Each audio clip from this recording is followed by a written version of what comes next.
అందరికీ నమస్తే, నేను మీ భార్గవి. వెల్కమ్ బ్యాక్ టు అమ్మ చేతి వంట. ఈరోజు వీడియోలో ఫాస్టెస్ట్ ఎవర్ చికెన్ దమ్ బిర్యానీని ఎలా చేసుకోవచ్చో చూపించబోతున్నాను. జస్ట్ ఒకే గంటలో ఈ చికెన్ దమ్ బిర్యానీని చేసేసుకోవచ్చు. అది కూడా అథెంటిక్ హైదరాబాదీ స్పెషల్ దమ్ బిర్యానీ టేస్ట్తో. స్మెల్ కానీ టేస్ట్ కానీ అసలు ఎంత బాగుంటుందో నేను మాటలో చెప్పలేనండి. చేసుకున్నాక ప్రతిసారి చికెన్ బిర్యానీ ఇంట్లో ట్రై చేయాలి అంటే కన్ఫామ్గా 100% ఇదే బిర్యానీని మీరు ఇంట్లో ట్రై చేస్తారు. ఎందుకంటే టేస్ట్తో పాటు వంట రాని వాళ్ళు కూడా ఈజీగా క్విక్గా చేసేసుకోవచ్చు. కేవలం 5 స్టెప్స్లో బిర్యానీ మొత్తం ఖతం అయిపోతుంది. మరి అస్సలు ఆలస్యం చేయకుండా గుమగుమలాడే హైదరాబాదీ చికెన్ దమ్ బిర్యానీ, అది కూడా ఈజీ ప్రాసెస్లో ఎలా చేసేసుకోవాలో చూసేద్దాం పదండి. స్టెప్ 1. ఫస్ట్ ఈ రెసిపీ కోసం 2 గ్లాసుల దాకా బాస్మతి రైస్ని గిన్నెలో వేసుకుని నానబెట్టుకోవాలండి. ఇది వెయిట్లో వచ్చేసి 1/2 kg అనమాట. 1/2 kg బాస్మతి రైస్ని గిన్నెలో వేసేసేయండి. నీళ్లు పోసి ఒకసారి బాగా కడిగేసేసి మళ్ళీ నీళ్లు పోసి ఒక అరగంట పాటు నానబెట్టండి. స్టెప్ 2. ఫ్రైడ్ ఆనియన్స్ని ప్రిపేర్ చేసుకుని పెట్టుకోవాలి. దానికోసం 2-3 మీడియం సైజు ఉల్లిపాయలని తీసుకుని సన్నగా ఈ విధంగా తురిమేసుకోండి. పొటాటో స్లైసర్తో స్లైస్ చేసుకుంటే ఉల్లిపాయలు ఈ విధంగా తయారవుతాయి. వీటిని మనం ఫ్రై చేసుకుందాము. స్టవ్ మీద కడాయి పెట్టుకుని కడాయిలోకి 5 నుంచి 6 టేబుల్ స్పూన్ల దాకా ఆయిల్ వేసుకోండి. ఆయిల్ హీట్ అయిన తర్వాత మనం స్లైస్ చేసి పెట్టుకున్న ఉల్లిపాయల్ని కొంచెం కొంచెంగా వేసుకుంటూ డీప్ ఫ్రై చేసుకోవాలి. First medium to high flame మధ్యలో పెట్టుకుని ఆనియన్స్ని ఫ్రై చేయండి. కాస్త వేగిన తర్వాత మంటని లో టు మీడియం ఫ్లేమ్లో పెట్టి ఫ్రై చేయండి. పూర్తిగా బ్రౌన్గా మారేంత వరకు ఫ్రై చేయొద్దండి. ఆయిల్ నుంచి బయటికి తీసిన తర్వాత ఇంకా రంగు మారుతాయి అనమాట. నేను ఇక్కడ వీడియో క్లిప్లో చూపిస్తున్నా చూడండి. ఈ విధంగా కాస్త గోల్డెన్ షేడ్ రాగానే వీటిని పక్కకి తీసేసేయండి. ఇలా మొత్తం ఉల్లిపాయలన్నింటినీ కూడా ఫ్రై చేసుకుని పక్కన పెట్టుకోవాలి. ఇది మీరు ముందు రోజైనా చేసుకోవచ్చు, లేదా సూపర్ మార్కెట్ నుంచి అయినా ఫ్రైడ్ ఆనియన్స్ తెచ్చుకోవచ్చు. ఇదే నూనెలో మరొక టేబుల్ స్పూన్ దాకా బటర్ని కానీ నెయ్యిని కానీ వేసుకోండి. ఇందులోకి 2 బిర్యానీ ఆకు, 2 టేబుల్ స్పూన్ల దాకా హోల్ బిర్యానీ మసాలా ఇంగ్రీడియంట్స్ వేసుకోవాలి. ఇందులోకి బిర్యానీ కోసం వాడే అన్ని ఇంగ్రీడియంట్స్ ని యాడ్ చేసుకోవచ్చు. ఈ దినుసులు కాస్త వేగిన తర్వాత 2 టేబుల్ స్పూన్ల దాకా అల్లం వెల్లుల్లి పేస్ట్ వేసి పచ్చివాసన పోయేంత వరకు ఆయిల్లో ఫ్రై చేసుకోండి. ఇలా వేయించుకున్న మసాలాని ఆయిల్తో సహా ఒక గిన్నెలోకి తీసుకుని పక్కన పెట్టండి. ఇప్పుడు స్టెప్ 3. అదే కడాయిలోకి శుభ్రం చేసుకున్న కేజీ చికెన్ని వేసి బాయిల్ చేయాలి. ఈ చికెన్ని ఉప్పు నిమ్మరసం వేసి బాగా కడిగేసేయండి. ఆయిల్ అనేది వేయకుండా అదే కడాయిలో వేసేసి కాస్త ఉప్పు పసుపు వేసేసి నీళ్ళు అనేవి యాడ్ చేయకుండా చికెన్ లో వచ్చే వాటర్ అంతా ఎగిరేంత వరకు మంటని లో టు మీడియం ఫ్లేమ్ లో పెట్టి కుక్ చేయండి. మీడియం ఫ్లేమ్ లో పెట్టి గరిటెతో కలుపుతూ ఉంటే ఒక 15 minutes కి ఆల్మోస్ట్ ఒక 50% దాకా కుక్ అవుతుందండి. చికెన్ లో ఉండే వాటర్ అంతా ఎగిరిపోవాలి. అలాగే చికెన్ ఫ్యాట్స్ నుంచి వచ్చే ఆయిల్ సపరేట్ అవ్వాలి. ఇక్కడ చూపిస్తున్నట్టుగా ఈ విధంగా చికెన్ అనేది ఆల్మోస్ట్ కుక్ చేసుకున్న తర్వాత ఈ చికెన్ని పక్కన పెట్టేసేయండి. స్టెప్ 4. బాస్మతి రైస్ ని కుక్ చేసుకోవాలి. స్టవ్ మీద గిన్నె పెట్టుకుని అందులోకి 2 నుంచి 2.5 లీటర్ల దాకా నీళ్లు వేసుకోండి. నీళ్లు మరుగుతున్నప్పుడు ఇందులోకి 1.5 టేబుల్ స్పూన్ల దాకా ఉప్పు వేసుకోండి. అలాగే 2 టీ స్పూన్ల దాకా నెయ్యి, 2-3 నిమ్మకాయ స్లైసెస్ని కూడా యాడ్ చేయండి.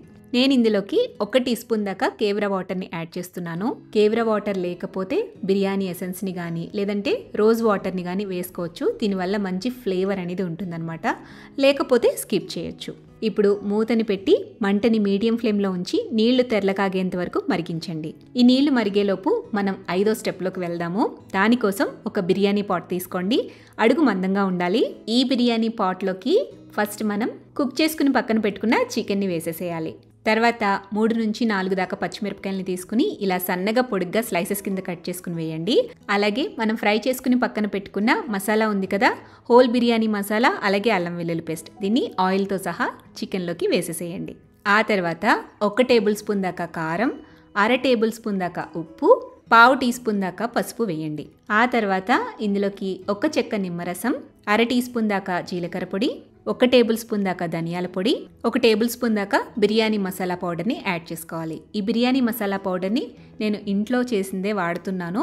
రెసిపీ కావాలంటే డిస్క్రిప్షన్ బాక్స్లో ఇస్తాను, లేదంటే మీరు ఏ చికెన్ బిర్యానీ మసాలా పౌడర్నైనా యూజ్ చేయొచ్చు. వీటితో పాటుగా 1/2 టీ స్పూన్ దాకా యాలకుల పొడి కూడా వేసుకోవాలి.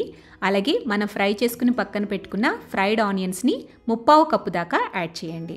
వీటితో పాటుగా 2-3 రెమ్మల దాకా కరివేపాకును కూడా వేయండి. ఇప్పుడు మిక్సీ జార్ తీసుకుని అందులోకి చిన్నవైతే 3, మీడియం సైజు అయితే 2 టమాటాలని ఇలా పెద్ద ముక్కలుగా కట్ చేసుకుని వేసుకోండి. ఇందులోనే 1/4 కప్పు దాకా పుదీనా ఆకులు, పావు కప్పు దాకా కొత్తిమీర శుభ్రం చేసుకుని యాడ్ చేసుకోండి. వీటితో పాటుగా ఒక పావు కప్పు దాకా పెరుగు కూడా వేసేసి వీటన్నిటిని కూడా మెత్తగా ఫైన్గా బ్లెండ్ చేసుకోండి. మెత్తటి పేస్ట్లా గ్రైండ్ చేసేసి ఈ బిర్యానీ పాట్లోకి వేసేసేయండి. ఇప్పుడు ఈ చికెన్ మొత్తానికి కూడా మనం వేసుకున్న ఇంగ్రీడియంట్స్ అన్నిటిని కూడా పట్టించాలి. బాగా కలిసే విధంగా మిక్స్ చేసుకోండి. ఈ చికెన్ని ఈ బిర్యానీ పాట్కి ఈవెన్గా అడుగు భాగంలో ఒక లేయర్ లాగా సర్దండి. దీనిపైన సన్నగా కట్ చేసి పెట్టుకున్న కొత్తిమీర, పుదీనాని అలాగే ఫ్రైడ్ ఆనియన్స్ని లైట్గా స్ప్రెడ్ చేసేసి మూత పెట్టి పక్కన పెట్టేసేయండి. ఈలోపు మనం ఎసరు కోసం పెట్టిన నీళ్లు మరిగిపోతూ ఉంటాయి. ఇలా మరుగుతున్న నీళ్ళలోకి నానపెట్టుకున్న బాస్మతి రైస్ని వాటర్ లేకుండా డ్రైన్ చేసుకుని ఆ రైస్ని వాటర్లో వేసి కుక్ చేయండి. మీడియం టు హై ఫ్లేమ్లో రైస్ని బాయిల్ చేస్తే 10 నిమిషాలకి రైస్ అనేది కుక్ అయిపోతుంది. రైస్ కంప్లీట్గా కుక్ అవ్వకూడదండి, ఎందుకంటే చికెన్తో పాటుగా రైస్ని మళ్ళీ మనం దమ్ చేస్తాం కాబట్టి 75 to 80% రైస్ కుక్ అయితే చాలన్నమాట. ఇక్కడ నేను వీడియో క్లిప్లో చూపిస్తున్నా కదా, ఇలా కుక్ అయితే సరిపోతుంది. ఇక ఈ రైస్ని డ్రైన్ అవుట్ చేసేసుకుని బిర్యానీ పాట్లో చికెన్ పెట్టాం కదా దానిపైన లేయర్ కింద వేసేసేయాలి. చికెన్ అరేంజ్ చేసి పెట్టుకున్న బిర్యానీ పాట్ని స్టవ్ మీద ఉంచి ఉడికించుకున్న రైస్ మొత్తాన్ని కూడా లేయర్ బై లేయర్ వేసేసేయండి. 2 లేయర్స్ కింద వేసుకుంటే మిడిల్లో మనం కాస్త సన్నగా కట్ చేసి పెట్టుకున్న కొత్తిమీర, పుదీనా అలాగే ఫ్రైడ్ ఆనియన్స్ని స్ప్రెడ్ చేసుకుని మరొక లేయర్ కింద వేసుకోవాలి. ఇలా రైస్ మొత్తాన్ని కూడా స్ప్రెడ్ చేసేసుకున్న తర్వాత కాస్త ఫ్రైడ్ ఆనియన్స్ని అలాగే సన్నగా కట్ చేసి పెట్టుకున్న కొత్తిమీర, పుదీనాని కూడా స్ప్రెడ్ చేయండి. ఆ తర్వాత అరకప్పు దాకా మనం బాయిల్ చేసిన వాటర్ ఉంది కదండి, ఆ గంజి నీళ్ళని కూడా వేసుకోవాలన్నమాట. అడుగు లేయర్ అనేది మాడిపోకుండా చికెన్ ఈవెన్గా కుక్ అవుతుంది. సో హాఫ్ కప్ దాకా వాటర్ని యాడ్ చేసుకోండి. సో బిర్యానీ మంచి ఫ్లేవర్ అండ్ కలర్ఫుల్గా ఉండడం కోసం నేను సాఫ్రాన్ మిల్క్ వేస్తున్నాను. పాలల్లో కుంకుమ పువ్వుని నానబెట్టి వేస్తున్నాను. అవి ఒక 2 టేబుల్ స్పూన్లు. అలాగే ఆరెంజ్ ఫుడ్ కలర్ని పాలల్లోకి మిక్స్ చేసి అది కూడా ఒక 2 టేబుల్ స్పూన్స్ దాకా వేస్తున్నాను. ఇవి ఆప్షనల్ మాత్రమే, మీరు వద్దు అనుకుంటే వీటిని స్కిప్ చేసేసేయచ్చు. ఇక ఫైనల్గా ఇందులోకి 1 లేదా 2 టేబుల్ స్పూన్ల దాకా నెయ్యిని ఈవెన్గా స్ప్రెడ్ చేసేసేయండి.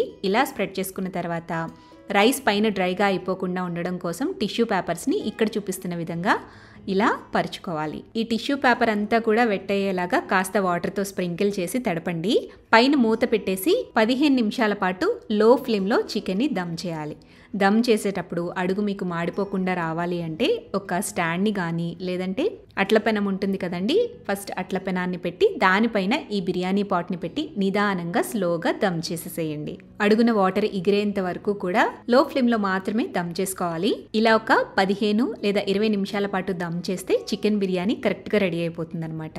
ఒక్కసారి మూత తీసి గరిటతో చెక్ చేసుకోండి. అడుగున వాటర్ అంతా ఎగిరిపోయింది అని అనుకుంటే స్టవ్ ఆపేసేసి మూత పెట్టి ఒక 10 నిమిషాల పాటు పక్కన వదిలేసేయండి. ఆ తర్వాత చికెన్ని అడుగు నుంచి గరిటతో పైకి తీస్తూ సర్వ్ చేసుకోండి. అంతే, గుమగుమలాడే super tasty chicken dum biryani ready అయిపోతుంది. మహా అయితే మీకు 1.5 అవర్లో రెడీ అయిపోతుంది అనమాట ఈ చికెన్ బిర్యానీ. చాలా చాలా చాలా టేస్టీగా ఉంటుంది. అండ్ ప్రత్యేకించి ఈ చికెన్ బిర్యానీలోకి గ్రేవీ కూడా చేయాల్సిన పని లేదు. ఇందులో మనం యూజ్ చేసిన మసాలా కానివ్వండి, ఆ గ్రేవీ కానివ్వండి, బిర్యానీ మొత్తానికి కూడా బిర్యానీ రైస్ మొత్తానికి కరెక్ట్గా సరిపోతుంది అనమాట. కాస్త రైతాని పక్కన పెట్టుకుని సర్వ్ చేసుకుంటే చాలు, ఈజీగా 4 to 5 మెంబర్స్ కుమ్మేయచ్చు. మరి ఈ super tasty and super fast chicken dum biryani రెసిపీని మీరు కూడా ఇంట్లో తప్పకుండా ట్రై చేయండి. ట్రై చేసి టేస్ట్ చేశాక మీ ఫీడ్బ్యాక్ని నాతో షేర్ చేయడం అస్సలు మర్చిపోవద్దు. వీడియో నచ్చితే లైక్ చేయండి, మీ ఫ్రెండ్స్కి, రిలేటివ్స్కి షేర్ చేయండి. మరిన్ని టేస్టీ సింపుల్ క్విక్ రెసిపీస్ కోసం అమ్మ చేతి వంట ఛానల్ని సబ్స్క్రైబ్ చేయండి.